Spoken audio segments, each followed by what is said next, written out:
पुण्यात्मा, ब्रह्मा जी की भी मृत्यु होगी, विष्णु जी की भी मृत्यु होगी और शिव जी की भी मृत्यु होगी। इनका पिता है ज्योति निरंजन, की माता है दुर्गा या अष्टांगी प्रकृति देवी, इसकी भी मृत्यु होगी। जो इनका पिता है काल, इसको ब्रह्म बोलते हैं, ब्रह्म जो 21 ब्रह्मांड का स्वामी है, इस ब्रह्म की भी मृत्यु होगी।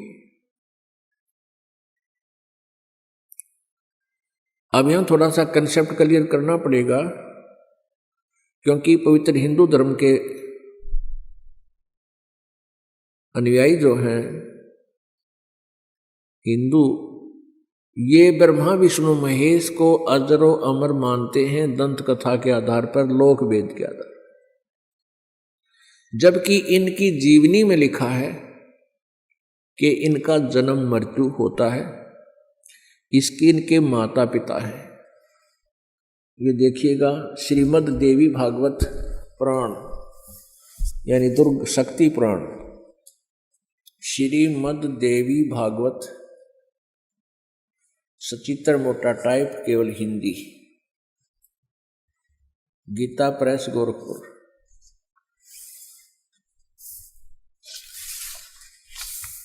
श्रीमद् देवी भागवत सचित्र मोटा टाइप केवल हिंदी, संपादक हनुमान प्रसाद पोदार, चिमनलाल गोस्वामी।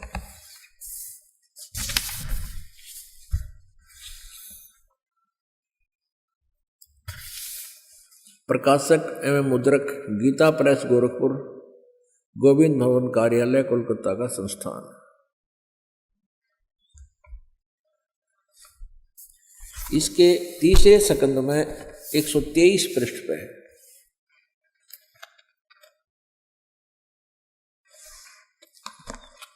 ये है संक्षिप्त देवी भागवत तीसरा स्कंद, पृष्ठ 123 पृष्ठ पे। यहां से शुरू करते हैं। भगवान विष्णु जी अपनी माता दुर्गा की महिमा करता है और कहता तुम शुद्ध स्वरूपा हो, यह सारा संसार तुम्ही से उद्भासित हो रहा है, मैं ब्रह्मा और शंकर हम सभी तुम्हारी कृपा से विद्यमान हैं। हमारा आविर्भाव बिन जन्म, तिरोभाव बिन मृत्यु हुआ करता है। हमारा तो जन्म और मृत्यु, आविर्भाव और तिरोभाव होता है, अर्थात हम अविनाशी नहीं हैं, केवल तुम ही नित्य हो, तुम ही अविनाशी हो, जगत जननी हो, प्रकृति और सनातनी देवी हो। प्रकृति भी दुर्गा को कहते हैं। अब यहां देखिएगा, भगवान शंकर बोले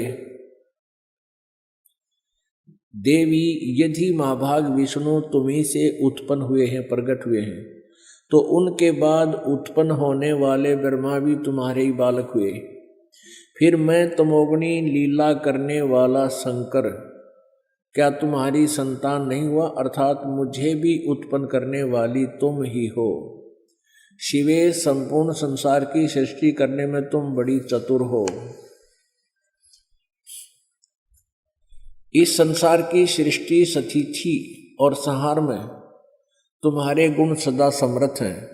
उन्हीं तीनों गुणों से उत्पन्न हम ब्रह्मा विष्णु एवं शंकर, यानी रजगुण ब्रह्मा, सतगुण विष्णु, तमगुण शिवजी शंकर, नियम अनुसार कार्य में तत्पर रहते हैं। अब इस पवित्र पुराण ने तीसरे स्कंद में 123 पृष्ठ पर यह स्पष्ट कर दिया कि ब्रह्मा विष्णु महेश ये तीनों नासवान हैं और दुर्गा इनके जन्म देने वाली है, इनकी माता है, जननी है। और दूसरा ये कंसेप्ट क्लियर, तीसरा ये हो गया कि रजगुण ब्रह्मा है, सतगुण विष्णु, तमगुण शिवजी। और चौथा कंसेप्ट ये क्लियर हुआ कि ये केवल नियमित काम कर सकते हैं, नियमित, जैसा कर्म आपका है वैसा ही दे सकते हैं, इसमें कोई परिवर्तन नहीं कर सकते। जैसे अभी तक हम सुनते आए हैं कि जैसे कर्म करेगा वैसा फल देगा भगवान। तो ये भगवान तो ब्रह्म तक भी, पर ब्रह्म तक भी एक पूर्ण ब्रह्म न छोड़कर, पार ब्रह्म को छोड़कर जितने भी ये भगवान हैं ये केवल वर्क डन दे सकते हैं, जैसा किया वैसा ही फल मिलेगा। पुण्य के लिए अलग अकाउंट है, खाता है, और पाप का अलग से, तो दोनों ही भोगने पड़ते हैं। तो ये स्पष्ट कर रहे हैं कि हम तो केवल वही जो सीमित हमारी पावर्स हैं उस पावर्स के हिसाब से हम सब काम करते हैं, हम किसी में कुछ चेंज नहीं कर सकते, नियमित काम करते हैं।